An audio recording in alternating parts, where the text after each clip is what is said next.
Kasi meron pang ibang mga press conference ang Vice Presidente na ang sinasabi ay, um, pupugutan ng ulo ang presidente natin. Oh, kung matandaan niyo yun. Kaya nga sabi, hindi lang isang pagkakataon yung pagbabanta ng Vice Presidente. Talagang meron ng plano, may balak na kung maririnig mo man yung ibang mga press conference nila kagaya ng putol ulo, pugot ulo, hukay bangkay, iba trip pero hukay bangkay. Ayon sa dating veteranong kolumnista, lubha ang pangangalaga ng Vice Presidente sa kanyang Chief of Staff kaya nagdesisyon siyang samahan ito sa piitan sa Kamara. Oh, at na pinagtataka naman anya ng mga kongresista. Okay, ito ang sagot. Si Sara at Sulaika ay matagal nang magkasintahan. Di ba ninyo nahahalata? Tomboy or AC/DC siya. Pwede sa lalaki at sa babae. Siya ay bi. Sabi ni Lou Pompiang. Dito, mas maniniwala pa ako dun kesa dun sa sinasabi. Tsaka eto pa, isa pa ho, mga kababayan. Sa impeachment na din po, no? Ngayon, ang natutunghayan pa lang po natin, mga bossing, ay yung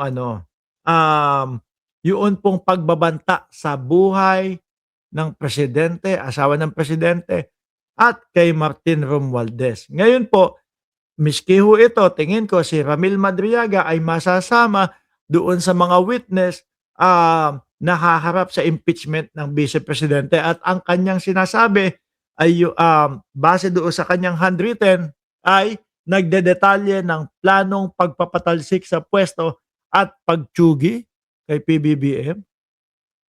Dati ho kasi mga bossing, nung paumpisa pa lang po, no, na yung kumbaga kaumpisahan pa lang ng Uniteam, nagba-vlog-vlog na ako, halos magkakakilala na kami nila Sangkay Diyan yan Ano po, nila Boss Mike Cervera. Paumpisa pa lang niyan, may nababalitaan ako, may nauulinigan ako na ang sinasabi, "Naku, yang kampo ng mga Duterte, no? Ang gagawin niyang mga yan, patatalsikin si Bongbong Marcos. Paglagpas ng 2 taon, sisipain nila si Bongbong Marcos para maagaw ng Vice Presidente yung pagiging presidente ni Pangulo." Bakit po? Sabi ko, bakit kinakailangan na lumagpas pa yung 2 taon? Sir Almond Lee, Eseng Mariano, bakit kinakailangan lumagpas pa yung 2 taon? Kasi nga naman, kapag ka before 2 years, no, nung panunungkulan ni Pangulong Bongbong Marcos, hindi na makakatakbo ang Vice Presidente sa pagkapangulo ulit.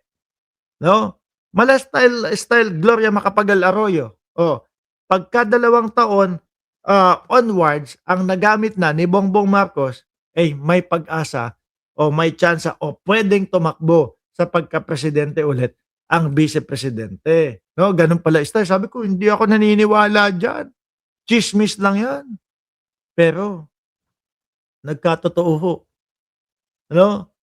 Taong 2024, mga kababayan, bago mag-July, diyan sila Diyan ho sila rumaratsyada Diyan po nila sinisiraan si Pangulong Bongbong Marcos Ano ho? Na wala pong kinatunguhan. Walang nangyari. Dahil hanggang ngayon po, si Pangulong Bongbong Marcos ay presidente pa din ho ng ating bansa. Ano daw po ba ang nilalaman nitong letter ni Caramil Madriaga na itinatanggi ng kampo ng Vice Presidente na hindi daw nila kakilala si Ramil Madriaga. Sabi dito, isang handwritten letter mula kay Caramil Madriaga, isang umaming bagman ni Vice President Sara Duterte ang nagsasabing may plano umanong si dating Pangulong Rodrigo Duterte na alisin sa pwesto si Pangulong Ferdinand Marcos at ipalit si VP Sara pagsapit ng taong 2025. Di ba ganun po yung ginawa nila? No, nagmautog-mautog sila. Nagmautog-mautog sila. Inumpisahan nila sa Davao. Madami pumupunta dati.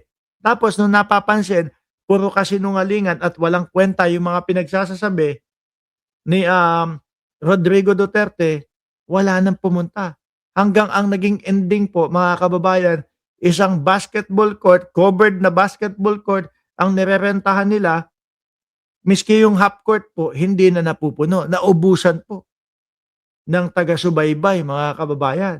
Oh, ikaw ba naman palagi mong maririnig doon sa mga dinadaluhan mong mautog-mautog, puro kasinungalingan, walang mga pruweba, hindi ka ba babaklas ng suporta? Doon din po ako tinabangan. Oh, sabi ng dating Pangulong Duterte, "Si Marcos adik, hinihintay ko kung maglalabas ng ebidensya, wala naman palang, ilalabas na ebidensya." Sabi ko, "Bahala na kayo diyan." Ayon sa ulat, ang sulat ay may petsang Abril 11, 2026. Sa naturang dokumento, inilalarawan ang umano'y mga pagpupulong noong November 21 kung saan tinalakay ang pagpapahintulot sa pagtakbo ni Marcos Jr. bilang Pangulo, ngunit kalaunan ay aalisin ito sa pwesto. Yan, ganyan na ganyan po. Yung narinig kong chismax dati, hindi ko pinaniwalaan, no? Hindi ko pinaniwalaan, pero eto nangyayari na nga po.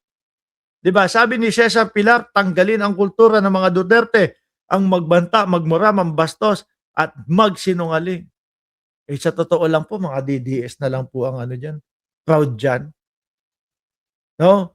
Yung mga DDS na lang po, yung ugaling barubal, no? Yun na lang po ang mga pumupuri sa mga yan. Nakita mo yung mga kandidato nila, et cetera, yung mga, nasa panig nila. Ano po sinasabi? Puro mga pagmumura lang naman, eh. No, sabi ni Mac Cruz, noong, hinuli at sinakay sa eroplano si FPRRD, halata niyo ba si Sara halos walang kibo, pero nung na-contempt si Zulaika, doon nagbanta si Bioy. Pansin ko nga. Parang walang pakialam do'n sa tatay. Pero do'n kay Zulaika, galit na galit. Totoo nga 'no.